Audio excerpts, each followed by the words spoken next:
কয়েকদিন ধরেই ঢাকা শহরে শিক্ষার্থীদের আন্দোলন এবং সড়ক অবরোধের ফলে ঢাকা শহরের মানুষের জীবন একেবারেই বিপন্ন হয়ে পড়েছে। এর মধ্যে অন্যতম বা প্রধান কারণ হচ্ছে ঢাকা ইউনিভার্সিটি এবং অবিভক্ত 7 কলেজের মধ্যে সংঘর্ষ। এটার কারণে হচ্ছে কিন্তু জনগণের মধ্যে কিন্তু জীবন বিপন্ন হয়ে পড়ছে। এই দুইটা দল তাদের সংঘর্ষের ফলে বা মারামারির ফলে সড়কগুলো কিন্তু অবরোধ হয়ে থাকে, যেটা 2-3 দিন ধরেই কিন্তু চলতেছে। তো আমরা জানি যে আসলে বাংলাদেশে কোনো দাবি দেওয়া হইলেই দাবি দেওয়ার প্রধান কাজই হচ্ছে গিয়ে সড়কগুলো অবরোধ করে রাখা, মানুষগুলোকে জিম্মি করে ফেলা। তো এটাও কিন্তু তার ব্যতিক্রম হয় নাই। 7 কলেজ তাদের দাবি দেওয়ার জন্য কিন্তু এখন সড়কগুলোকে অবরোধ করে রাখে। 7 কলেজের ব্যাপারে আসলে কিছু কথা বললেই না। যেহেতু আমিও আসলে 7 কলেজেই পড়াশোনা করেছিলাম, আমি তিতুমির কলেজ থেকেই অনার্স মাস্টার্স কমপ্লিট করেছি। তো যখন থেকে আসলে ঢাকা ইউনিভার্সিটির অধীনে এই 7 কলেজ যাওয়া শুরু করে তখন থেকেই আসলে ঝামেলাটা হওয়া শুরু হয়। তো 2016 কিংবা 17-র দিকে কিন্তু ঢাকা শহরের যে অবিভক্ত 7 কলেজগুলো আছে সেগুলো কিন্তু ঢাকা ইউনিভার্সিটির আন্ডারে যায়। তো এর আগে যখন ন্যাশনাল ইউনিভার্সিটির আন্ডারে ছিল, তা আমি বা আমরা যখন ওই সময় পড়াশোনা করছিলাম তিতুমির কলেজে, আমরা 13-14 ব্যাচ। আহ, তখন আমি 2014 সালে, আমার খেয়াল আছে যে আমি ভর্তি হয়েছিলাম অনার্স ফার্স্ট ইয়ারে। তো এরপর আসলে 2টা ইয়ার আমাদের খুব ভালোই গেছিল, আসলে খুব দ্রুত সময়ের মধ্যেই সেশন জটে তেমন একটা পড়তে হয় নাই। খুব দ্রুতই কিন্তু আমরা তখন এই 2টা বছর কিন্তু 2টা সেশন কিন্তু পার করে ফেলছিলাম। তো এরপরে বিপত্তিটা শুরু হয় ঢাকা ইউনিভার্সিটির আন্ডারে যাওয়ার পরে। আমরা যখন থার্ড ইয়ারে এক্সাম দিব, সেই এক্সাম নিয়ে কিন্তু গড়িমসি শুরু করে তখন ঢাকা ইউনিভার্সিটি। তো নির্দিষ্ট সময়ের পরেও কিন্তু প্রায় 6 মাস অতিবাহিত হয়ে গেছে, কোনো ধরনের কিন্তু এক্সামের রুটিন দেওয়া হয় নাই।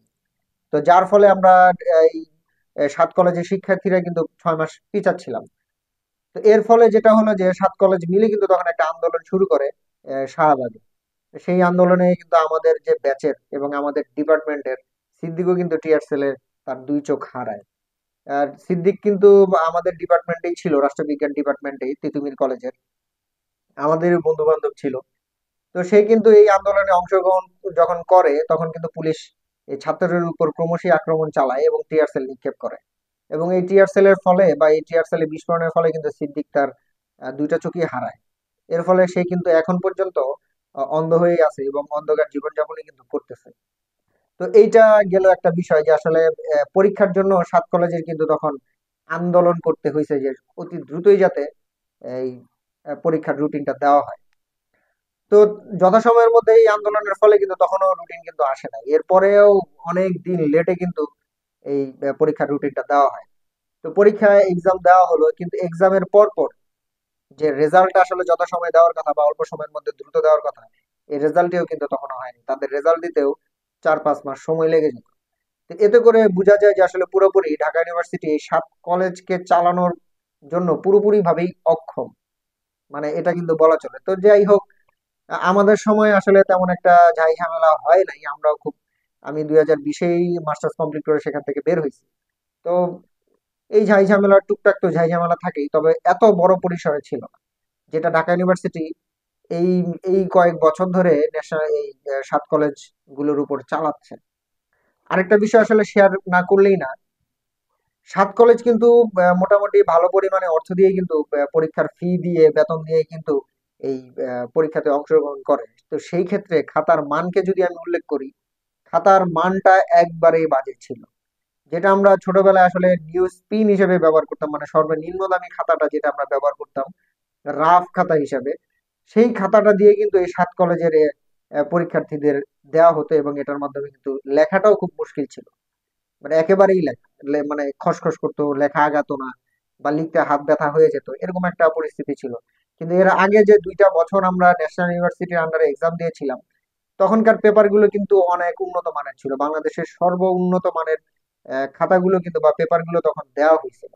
তো সেগুলোতে লিখতেও আরাম এবং খাতাগুলো দেখতেও কিন্তু অনেক সুন্দর ছিল।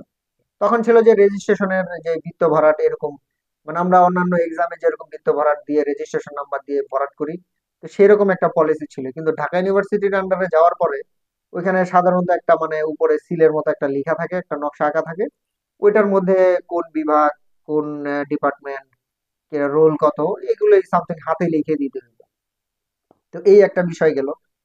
তো এরপরে তো যেটা বলতে চাচ্ছিলাম যে সেশন জট একটা বছরের জায়গায় তারা হচ্ছে 15-2 বছর পর্যন্ত লাগাই দিত, মানে একটা ইয়ার পার করতে। রেজাল্ট দিতে আবার একটা সমস্যা। এরকম একটি বৈষম্যমূলক কিংবা হেনস্থ কিংবা অবহেলামূলক কিন্তু এই 7 কলেজ বিগত 8 বছর ধরেই কিন্তু কাটাচ্ছে। তো যেটার জন্য আসলে বর্তমানে শিক্ষার্থীরা চাচ্ছে যে আসলে ঢাকা ইউনিভার্সিটির এই যে এমন পদক্ষেপ, এগুলো নিয়ে কিন্তু তারা চাচ্ছিল যে এটা যাতে সংশোধন করা হয়, বা তাদের দাবি দেওয়া যেগুলো তুলে ধরা হয়, যে খুব দ্রুত যাতে এক্সাম দেওয়া হয়, সেশন টাইমলি যাতে এক্সাম দেওয়া হয়, এরকম কিন্তু একটা দাবি দেওয়া জানিয়েছিল। সেটার ফলে কিন্তু প্রতিফলন যেটা হয় যে মামুন যিনি প্রভিসি আছেন, তিনি কিন্তু এটার প্রতিক্রিয়া করেন। তিনি এটার পক্ষে কোনো রায় না দিয়ে উল্টা আরো এটাকে মানে হেনস্থা স্বীকার করে দেন, যার ফলে কিন্তু শিক্ষার্থীরা এই আন্দোলনে অংশগ্রহণ করতে বাধ্য হয়। তো আসলে মূল কথায় যেটা বলতে চাচ্ছিলাম, 1990 সালের পরে কিন্তু এই আহ, ঢাকা ইউনিভার্সিটির আন্ডারে যেসব কলেজগুলো ছিল সেগুলো কিন্তু ন্যাশনাল ইউনিভার্সিটির আন্ডারে চলে যায়। তো এর আগে কিন্তু 90 দশকের আগের পর্যন্ত কিন্তু ঢাকা শহরের অনেকগুলো কলেজই ঢাকা ইউনিভার্সিটির আন্ডারে ছিল। তো তখন কিন্তু সক্ষম ছিল যে ঢাকা ইউনিভার্সিটির আন্ডারে যেসব কলেজগুলো সেগুলো পরিচালনা করার জন্য। তো যখন ন্যাশনাল ইউনিভার্সিটি হয়ে যায় 90 সালের পরে, তখন কিন্তু এই কলেজগুলো তখন ন্যাশনাল ইউনিভার্সিটির আন্ডারে চলে যায়, এবং প্রায় 2 দশক বা 3 দশক এই ঢাকা ইউনিভার্সিটি কিন্তু এই কলেজগুলোকে পরিচালনার থেকে দূরে থাকে। তো যার ফলে ঢাকা ইউনিভার্সিটি কিন্তু সক্ষমতা হারিয়ে ফেলে এই কলেজগুলো পরিচালনার ক্ষেত্রে। তারা হয়তো সাধারণত হয়তো 20 থেকে 30 হাজার স্টুডেন্ট হ্যান্ডেল করে অভ্যস্ত, কিন্তু এই 7 কলেজে প্রায় 2 লক্ষের মতো স্টুডেন্ট আছে বা ছাত্রছাত্রী আছে। এদেরকে যখন হুট করেই ঢাকা ইউনিভার্সিটির আন্ডারে দিয়ে দেওয়া হলো, তখন কিন্তু এরা হিমশিম খেয়ে যায় যে আসলে এই কলেজগুলোকে পরিচালনা করার জন্য। এবং এই কলেজগুলো পরিচালনা করার ক্ষেত্রে কিন্তু প্রত্যেকটা কলেজের মধ্যে ঢাকা ইউনিভার্সিটির আলাদা একটি কক্ষ কিংবা শিক্ষক নিয়োগ এরকম একটা পদক্ষেপ ছিল, যেগুলো কিন্তু পরবর্তীতে বাস্তবায়ন করা হয় নাই।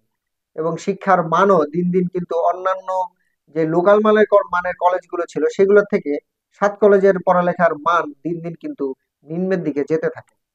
তো এটার প্রতিবাদেই কিন্তু এখন শিক্ষার্থীরা আন্দোলন করতেছিল। শেষ পর্যন্ত আসলে এই অবিভক্ত 7 কলেজ ঢাকা ইউনিভার্সিটি থেকে বের হয়ে আসছে। কিন্তু যেটা বলতে চাচ্ছিলাম আমি, যে এই যে 8টা বছর ঢাকা ইউনিভার্সিটি অক্ষম এই 7টা কলেজকে চালানোর জন্য, তো এই 8টা বছর কি দরকার ছিল এই কলেজগুলোকে নিজেদের আন্ডারে নেওয়া? তারা যেহেতু পারবেই না, তারা যেহেতু এটাকে পরিচালনা সুষ্ঠুভাবে করতে পারবেই না, সেক্ষেত্রে তো এগুলোতে নেওয়ার কোনো প্রশ্নই আসে না। এরপরে আবার 2019 সালে কিন্তু ঢাকা ইউনিভার্সিটি স্টুডেন্টরাই কিন্তু আবার আন্দোলন করে যাতে এই 7 কলেজগুলোকে বাদ দেওয়া হয়। কারণ হচ্ছে এই 7 কলেজ ঢাকা ইউনিভার্সিটির মতো সার্টিফিকেট পাবে, বা ঢাকা ইউনিভার্সিটির মতো পড়াশোনার মতো মান না, কিন্তু তারা এরকম লোকাল মানের পড়াশোনা দিয়ে ঢাকা ইউনিভার্সিটির সার্টিফিকেট পাবে। এরকম একটা কারণবশত কিন্তু 2019 সালে ছাত্রছাত্রীরা ঢাকা ইউনিভার্সিটিতে আন্দোলন করে। তো যাই হোক, আসলে বর্তমানে আসলে চলমান যে পরিস্থিতিটা 7 কলেজ সম্পর্কে আসলে না বললেই না, বিষয়গুলো আসলে শেয়ার করার দরকার ছিল, যেহেতু আমি 7 কলেজের ছাত্র ছিলাম। আসলে ঢাকা ইউনিভার্সিটির এই পদক্ষেপগুলো পুরোপুরি ভাবেই বাজে ছিল। তো এখন দেখা যাক আসলে 7 কলেজ সামনে কোন দিকে আগায়, আমরা সেই অপেক্ষায় থাকি।